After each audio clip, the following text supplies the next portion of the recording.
My name is Joe, and at 73 years old I learned the hard way about the importance of watching what we eat, especially at night. I'm going to share with you a story that completely changed my perspective on life and health, starting with an event that shook our community here in Rosewood Gardens. It was a Tuesday morning when we learned that our friend Al, 68 years old, had passed away during the night. He was my domino partner on Sunday afternoons, a man full of life who always had a joke on the tip of his tongue. The news caught everyone by surprise, especially since the previous Sunday he was there, sitting with me in the park, laughing and planning his grandson's birthday party. "Joe," he told me that last Sunday, "today I'm going to make those pork rinds you love so much." My daughter-in-law brought a special pork belly from the country. I still remember him licking his lips, all excited about the idea. Al was always like that. He loved good food, especially before bed. "There's nothing better than going to bed with a full belly," he used to say. But it was precisely this habit that, according to the doctors, contributed to his premature departure. When we learned that the cause had been a heart problem related to his eating habits, especially the habit of eating heavy foods before bed, it was as if lightning had struck our senior community. Miss Carol, our retired nurse friend who lives down the street, gathered all of us at the community center for a serious talk. "We need to learn from what happened to Al," she said, in that motherly way of hers. "Just because we've reached this age doesn't mean we can neglect our diet." That's when I started reflecting on my own habits. How many times had I done exactly the same thing? That piece of fried sausage before bed, the leftover donut holes from the afternoon coffee, even that extra slice of pizza my daughter always brought on Fridays. "You know, Joe," Miss Carol said, holding my wrinkled hands between hers, "our body changes with age. What we could eat at 30, 40 years old doesn't do us as much good now, especially at night when our body is preparing to rest." She then explained to us, with the patience of someone who has taught for a lifetime, how our metabolism slows down at night. "It's like a factory that slows down to do maintenance," she compared. "If we overload the system with heavy foods, it's like forcing employees to work overtime when they're already tired." Losing Al taught us a valuable lesson. It wasn't just about avoiding certain foods. It was about self-love, about taking care of our body that has carried us for so many years. It was about being present to see our grandchildren grow up, to participate in more birthdays, more Sunday domino games, more moments with those we love. I decided at that moment that I needed to change. It wouldn't be easy. After all, old habits are like deep roots. But I owed it not only to myself, but also to the memory of my friend Al. His passing needed to serve as a warning, a call for all of us seniors to rethink our relationship with food and our health. And so began my journey of change, a daily learning process about how to take better care of myself, especially in the choices I make before going to bed. But this is just the first part of my story. There's still much to share about what I learned on this journey towards a healthier life in my golden years. After what happened to Al, our community here in Rosewood Gardens changed quite a bit. Miss Carol started organizing weekly meetings at the community center to talk about healthy eating. It was at one of these meetings that I truly began to understand the impact of the foods we used to eat at night. "First, let's talk about fatty foods," Miss Carol explained on a particularly memorable afternoon. I shifted uncomfortably in my chair, remembering the piece of pork rind I had eaten the night before. "Remember old George from up the street?" she asked the group. "How could we forget? George had a big scare last month. He had to be rushed to the hospital after eating a generous portion of fried pastries before bed." "The problem isn't just the fat," Miss Carol continued. "It's that our body, especially at night, has more difficulty processing these foods." At that moment, I remembered the countless nights I woke up feeling heavy, with that feeling of discomfort after giving in to the temptation of a fried sausage before bed. "It's like putting thick oil in a delicate machine," she explained. "The blood becomes more viscous and our heart, which is no longer that of our 20s, needs to work twice as hard." Mary, my 75-year-old neighbor, timidly raised her hand. "What about sweets? My grandson always brings cake when he visits me at night." Miss Carol smiled kindly before explaining the dangers of very sugary foods before bed. "Remember Mrs. Wilson?" she asked. Everyone knew Mrs. Wilson's story, who had diabetes and had a serious crisis after eating sweets late at night. Our body becomes more sensitive to sugar during the night. It's like throwing gasoline on a fire that's already going out. It causes a big imbalance. That's when I realized how much my own routine needed to change. All those nights eating bread with bologna while watching TV, the donut holes my daughter brought, even the hot chocolate I loved so much before bed. All of this was affecting my health more than I imagined. But it was when Miss Carroll started talking about spicy foods that I really got scared. Tony, my next-door neighbor who loved spicy food, had to be hospitalized last year after overdoing it with a spicy dish before bed. Spicy food is treacherous, Miss Carroll explained. It raises our blood pressure, agitates the body at a time when it should be calming down. It's like playing drums when everyone wants to sleep. It causes quite a commotion in the body. At home, I started taking inventory of my pantry. I found packets of chips my grandkids had left, smoked sausages I loved to fry at night, even that jar of pickled peppers my buddy brought me from down south. I realized I needed to make serious changes. My daughter Rachel, when she found out about the meetings, decided to help me. She started preparing meal portions suitable for my dinner. "Dad," she told me, "you need to be here to see Julia, your granddaughter, graduate from college, and the way you were eating before bed." It was difficult at first, very difficult. That urge to snack on something tasty before bed doesn't go away easily, especially when you've had that habit for decades. But I started noticing changes. My sleep improved, that feeling of heaviness in my stomach decreased, and even my blood pressure, which had always been high, started to stabilize. One night while drinking my chamomile tea, Miss Carroll's suggestion to replace stimulating drinks, I found myself thinking about Al. If he had had the chance to learn what we were learning now, maybe he'd still be here, playing dominoes with me on Sundays. And that's how, little by little, our community started changing. The stories of scares and hospitalizations due to inadequate nutrition started decreasing. Even Tony, the spice lover, now drinks lemon balm tea before bed. Of course, we still have our slip-ups. Just the other day, I caught myself wanting to fry an egg at 10 at night. But now I know better. As Miss Carroll says, it's not about never eating what you like again. It's about choosing the right time for each food. And so we continue, learning each day how to take better care of our health, especially in the hours close to sleep. After all, as the saying goes that we invented in our meetings, a well-fed night, a prolonged life. The meetings with Miss Carroll continued to change our lives in Rosewood Gardens. In one of these meetings, she brought up a subject that particularly resonated with me: the foods we should avoid not only at night, but throughout the day. "Today we're going to talk about something many of you love," she began, looking directly at me. "Joe, do you still eat that liver and onions every Sunday?" I felt my face flush. It was true. Every Sunday I prepared a hearty liver and onions, a recipe I had inherited from my mother. It was my pride, and I often invited neighbors over for lunch. "It's not that you need to stop completely," Miss Carroll explained in her gentle way, "but we need to understand that animal organs, like liver and chicken hearts, are high in cholesterol and purines." That's when old Gary, my fishing buddy, raised his hand. He had suffered a gout attack the month before, and the doctors related the problem to his habit of eating chicken giblets almost every day. "It's as if our body were an old car," Miss Carroll explained. "Over time, we need a more refined, lighter fuel. These foods are like adulterated gasoline. They might work for a while, but they end up damaging the engine." That night at home, I looked at my refrigerator with different eyes. Besides the liver, there was sausage, bologna, and those preserves I liked so much. I then remembered old Ben, who lived on the corner. Ben was famous for his seasoning. Every Saturday, he prepared a feijoada that attracted the entire neighborhood. "It's the secret to longevity," he would say proudly.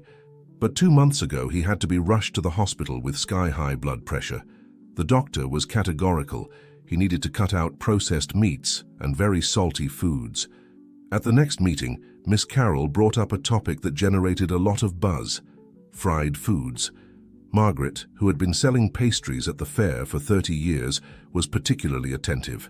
"Remember Milt's case?" Miss Carroll asked. How could we forget? Milt had a small bar down the street, where he served the best fried snacks in the area. He ended up having a heart attack while preparing his famous pastries. "Frying oil is like poison for our arteries," she explained. That's when I remembered my own history with fried foods. Every Saturday I prepared French fries for my grandchildren. "Grandpa, make those crispy potatoes," they would ask, and how could I resist? But after Miss Carroll's explanation, I started thinking of alternatives.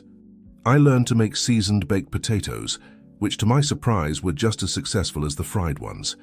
The most delicate subject came when she started talking about alcoholic beverages. Old Oscar, who had his nip every day before lunch, was visibly uncomfortable. "Our liver isn't what it used to be," Miss Carroll explained. "It's like a sponge that's been used a lot. It doesn't absorb and clean like before." She then told the story of her own father, who drank moderately, but still developed liver problems after 70. But it was when we got to the topic of cold foods that many people identified with. Celia told how she loved to drink cold milk before bed, a habit she had since childhood. "But now, every time I drink it, it seems like my body complains," she confessed. "It's like throwing cold water into a hot pan," Miss Carroll explained. "The thermal shock can be harmful, especially for our circulation." At home, I started keeping a food diary, noting everything I ate. It was surprising to realize how many of these villains were part of my routine. But instead of despairing, I decided to make gradual changes. First change, I swapped preserves for fresh seasonings. My small garden in the backyard gained new inhabitants: parsley, chives, basil. "Dad, have you turned into a farmer?" my daughter Rachel joked. Then I learned to bake foods instead of frying them. I discovered that roasted chicken with herbs was much tastier than fried. And my grandchildren. Surprisingly, they loved the changes. "Grandpa, this baked potato is tastier than the fried one," my granddaughter Julia said, to my delight. The hardest part was reducing the consumption of liver and onions. It was more than just food. It was a family tradition. But I found a middle ground. I started preparing it only once a month on special occasions and in smaller portions. Our community started exchanging healthy recipes. Margaret, the former pastry maker, now prides herself on her baked pastries. Old Oscar swapped his nip for a glass of pure grape juice. And me? Well, I discovered that cooking healthily can be just as enjoyable as following the old recipes. The secret isn't to prohibit everything, Miss Carroll often says, but to find a balance. And she's right.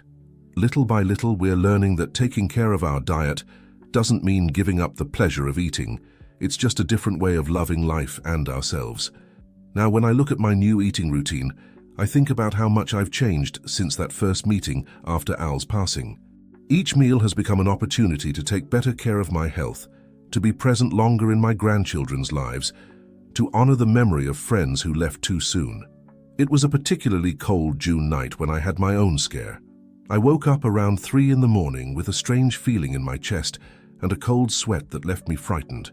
At that moment, I remembered Miss Carroll's words about the importance of recognizing the signals our body sends us. "The body talks to us," she always said in our meetings. "The problem is that it takes us a long time to learn this language." Never had those words made so much sense as on that night. At the meeting following my scare, Miss Carroll decided to dedicate the entire session to talking about the warning signs our body gives us, especially during the night. The community center was packed. It seemed like everyone had a story to tell. "I'm going to start with something that happened to our friend Joe," she said, making me blush instantly. "But don't worry, Joe. Your experience can help a lot of people here." I then told about my night of fright, how I had eaten a heavy plate of beans with sausage for dinner, even after all the guidance we had received. "The body is wise," Miss Carroll commented. "It always warns us when something isn't right." That's when Lorna, a 78-year-old lady, who always sat in the front row, raised her hand, trembling a bit. "The other day I woke up with such a strong dizziness that I thought the world was spinning," she recounted. "I was afraid to get up to go to the bathroom."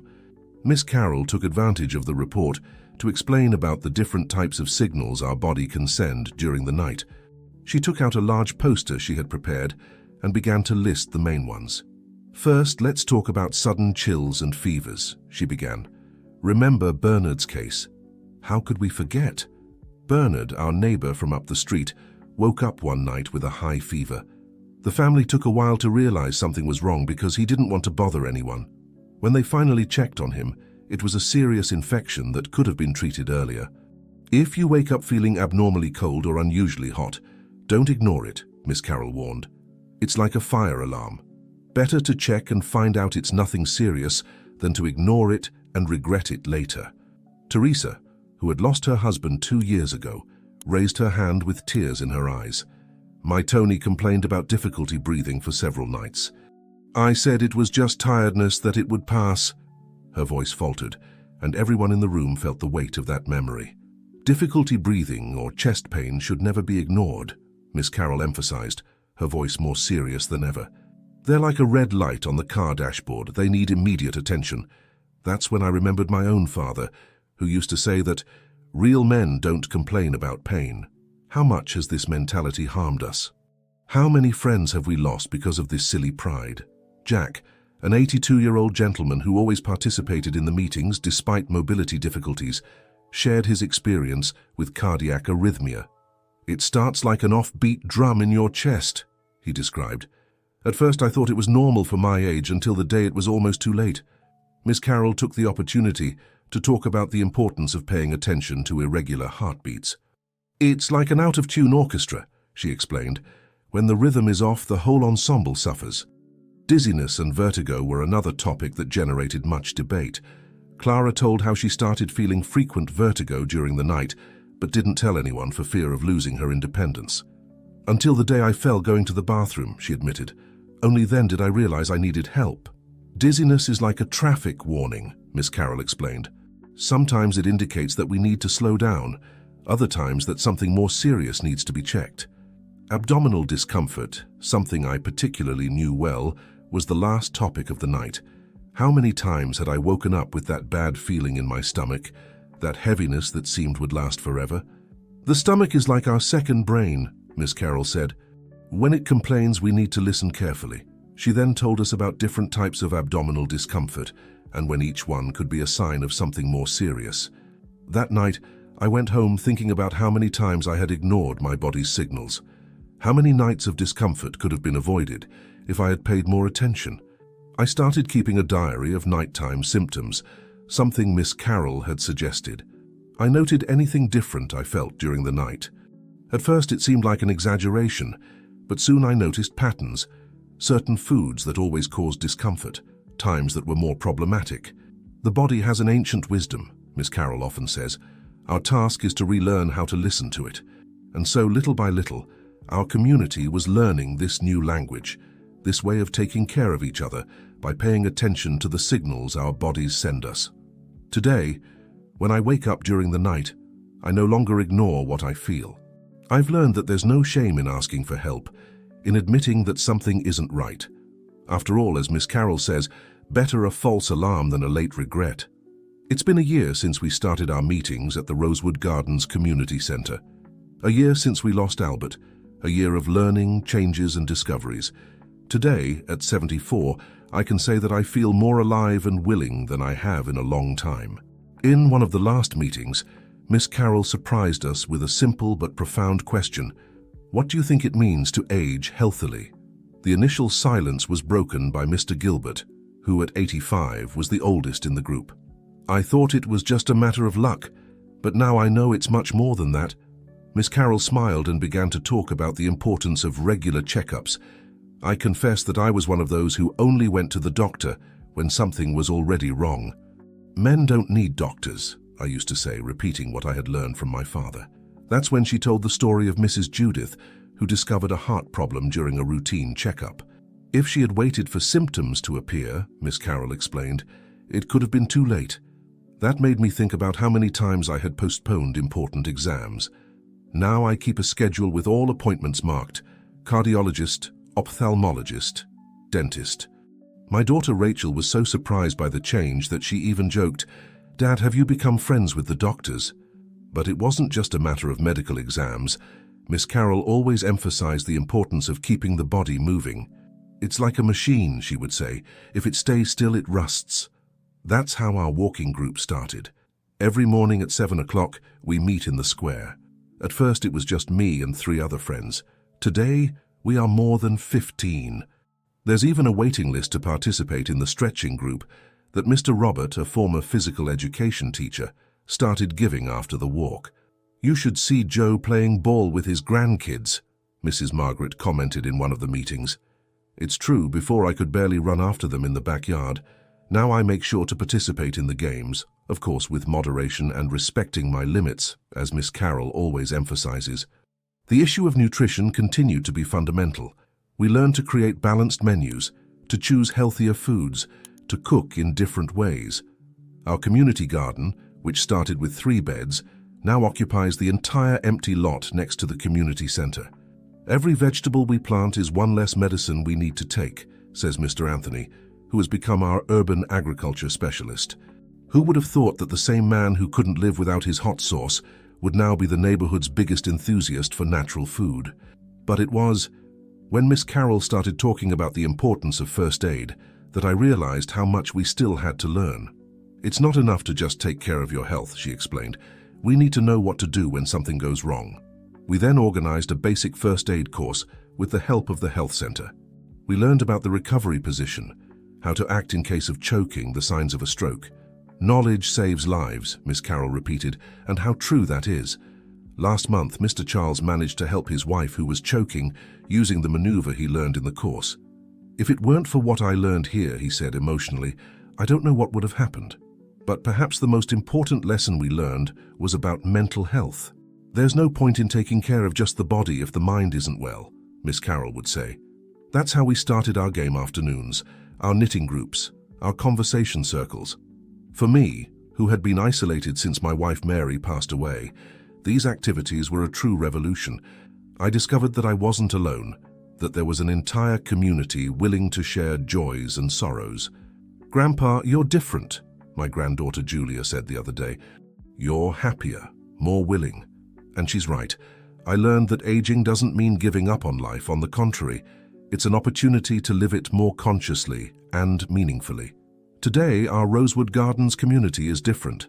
The meetings at the community center continue, but now they're more than health classes. They're celebrations of life. We have our choir, even if not everyone is in tune. Our dance classes, even if some only move their arms. Our reading groups.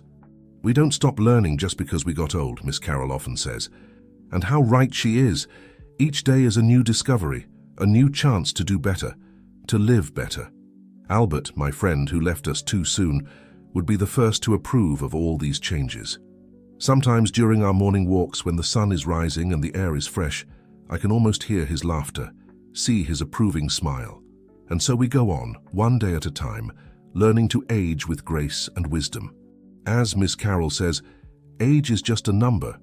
What matters is how you choose to live each of your days.